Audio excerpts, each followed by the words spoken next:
Pete Hegseth just imploded in Congress, trying to defend Trump's military stunt in LA and getting absolutely wrecked in the process, dodging budget questions, ranting about 2020. It's a full-blown disaster. Let's jump right in, because the moment this hearing started, it already got messy. Mr. Secretary, I plan to ask you some budget questions about the following: the cost of the Qatar plane, where the money from the Army's parade is coming from, or the National Guard deployments to the border, where that funding is coming from. I honor and celebrate the United States Army, but I'd like to know how much this parade is going to cost. I have sent the department letters on several occasions on this, and I'm still waiting for a response. But then something else happened this weekend, and it needs to be addressed, and that is the President's premature and escalatory decision to deploy not only the National Guard troops to Los Angeles, but active duty Marines as well. Mr. Secretary, we're both from Minnesota. I was in the Twin Cities during the riots that followed the murder of George Floyd. Tens of thousands of protesters took to the streets for days. Governor Walz made the decision to call up the Minnesota National Guard. At no point did we need the citizens of Minnesota request that the Marines be deployed. Our state and local law enforcement, along with our National Guard, who have worked on crowd control, they were more than enough. They were more than capable of handling this situation. History has proven that law enforcement and the National Guard are more than capable of handling situations more volatile than what happened this weekend. We all see the continuous loops on TV, but this looks nothing like the George Floyd protests or the Rodney King riots in Los Angeles in 1992. Mr. Secretary, this is a deeply unfair position to put our Marines in. Their service should be honored. It should not be exploited. The President has issued an executive order and talked about deploying troops across the country. Los Angeles County has 17,000 law enforcement personnel, and the state of California has 24,000 National Guard troops. So that's why the Los Angeles Chief Police to say, and I quote, "The possible arrival of federal military forces in Los Angeles is absent a clear coordination, presents a significant logistical operational challenge for those of us who are charged with safeguarding the city," the end of his quote. As I mentioned before, in Minnesota, we train for those things together. So there's no need for the Marines to be deployed. So here are my budget questions, though. What is the current cost for what is taking place in California, and how is it going to affect this budget, or the budget we're currently serving under? How much are these deployments going to cost for both the Marines and the National Guard? And what training or duties are not taking place because of these deployments? Where in your limited budget, sir, are you going to find, in the remainder of this fiscal year, are you going to pull the money to cover these deployments? What holes are being created?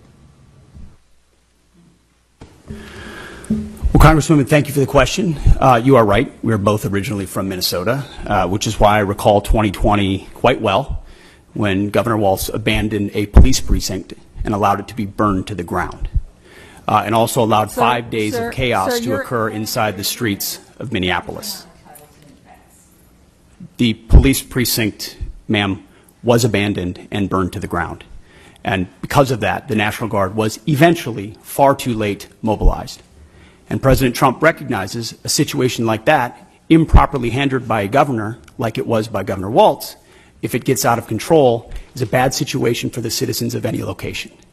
So in Los Angeles, we believe that ICE, which is a federal law enforcement agency, has the right to safely conduct operations in any state and any jurisdiction in the country, especially after 21 million illegals have crossed our border under the previous administration. ICE ought to be able to do its job, whether it's Minneapolis or Los Angeles.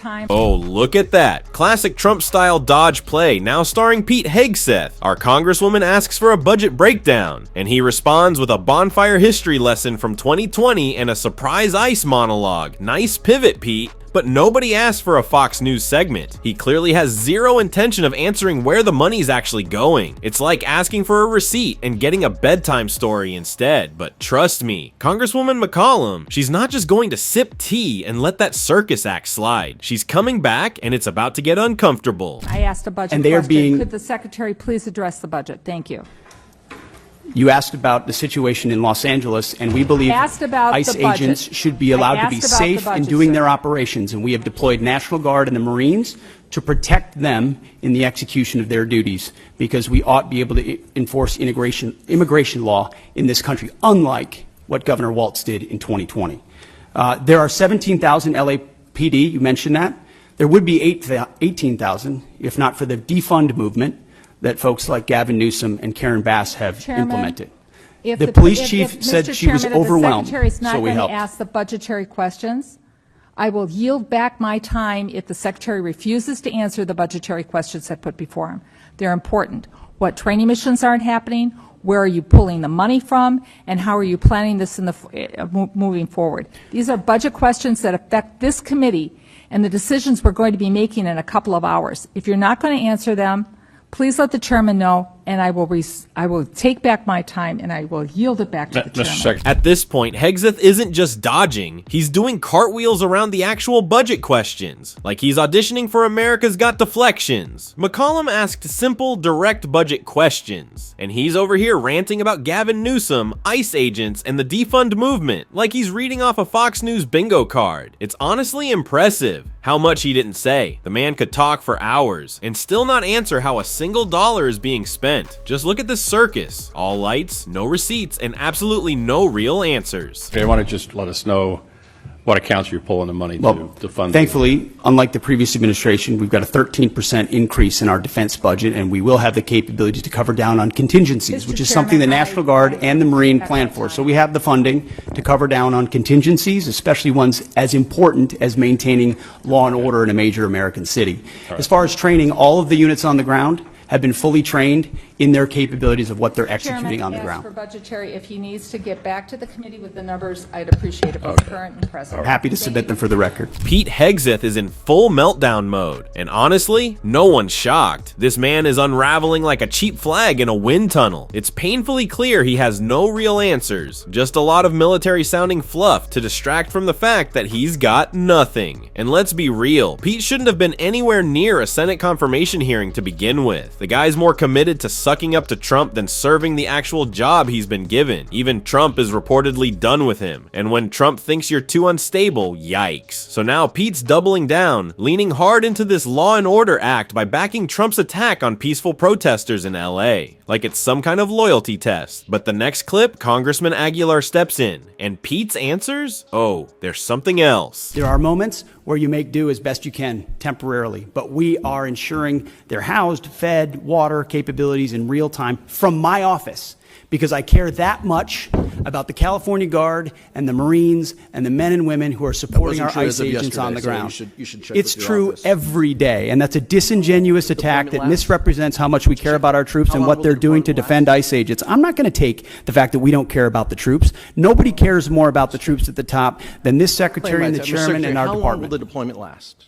We stated very publicly that it's 60 days, because we want to ensure that those rioters, looters, and thugs on the other side assaulting our police officers What is know the that we're not estimated going cost? anywhere. 10 We're proud to 10 do it. USC, We're Mr. proud to Secretary. do it. Cue the Oscar-worthy performance from Pete Hegseth, folks. He's practically choking up about how much he cares for the troops, while sending them into a political stunt dressed up as national security. And let's talk about that language. Rioters, looters, thugs. That's the Trump playbook word for word. Pete's not briefing Congress. He's auditioning for a MAGA rally highlight reel. But here's the kicker. All that chest pounding still doesn't answer a single budget question. Not one. And Aguilar, oh, he's not letting this slip by. He comes back with a very pointed question next, and it's a good one. 10 USC of the U.S. Code 12406 as a legal basis that the president used cites 3 examples and circumstances for the Guard: invasion by a foreign nation, rebellion or dangerous rebellion against the authority of the government of the United States, or the president is unable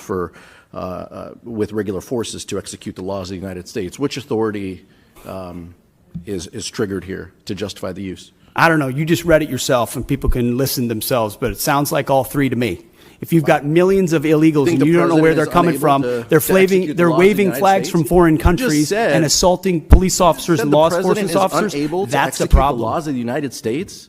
No, the governor of California is unable to execute the laws of the United States. The president, you said all The three apply. governor of the California has failed to protect his people along with the mayor of Los Angeles, and so President Trump has said he will protect our agents, and our Guard and Marines are proud to do it. The law also says, Mr. Let's be very clear about what's happening here. Donald Trump and his lapdog Pete Hegseth are desperately trying to manufacture a crisis big enough to justify a military-style police state in Los Angeles. That's the play, because when you're failing, distract with fear. Hegseth doesn't even pretend to answer Aguilar's question, he just tosses out buzzwords like invasion, illegals, and foreign flags. It's pure right-wing panic bait, and his legal justification sounds like all three to me. That's the level of legal expertise we're dealing with, a shrug emoji in human form. Meanwhile, Pete's been busy texting war plans between swigs of gin, and can't even manage the Pentagon without his staff either quitting or blowing the whistle. But then, Rep. DeLauro steps in, and when she starts talking, oh, Pete gets nuked. In shipbuilding, and the challenge is our department under the previous administration squandered a lot of that. Please, I